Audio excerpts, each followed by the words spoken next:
যখন পড়ে এবং আরেকটা দোয়া পড়ে আল্লাহুম্মা জুরনি ফি মুসিবাতি ওয়াখলুফ লি খায়রাম মিনহা, আল্লাহ আমার যে বিপদ হয়েছে এই বিপদের বিপরীতে এর বিনিময়ে আপনি আমাকে সওয়াব দিয়েন, বিনিময় দিয়েন, এবং বিপদে আমার যে ক্ষতি হলো আপনি এর চাইতে ভালো কিছু দিয়ে আমাকে পোষায় দিয়েন।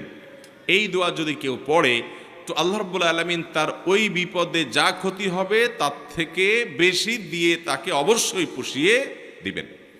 উম্মে সালামা রাদিয়াল্লাহু তাআলা আনহা, নবী করিম সাল্লাল্লাহু আলাইহি সাল্লামের স্ত্রী, তিনি বলেন যে আমি নবী করিম সাল্লাল্লাহু আলাইহি সাল্লামকে কিভাবে পেয়েছি তোমরা জানো?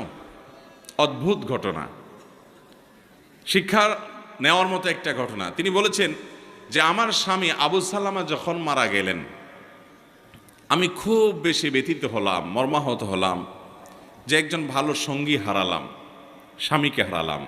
তো আল্লাহর কাছে আমি কেঁদে কেটে নবী সাল্লাল্লাহু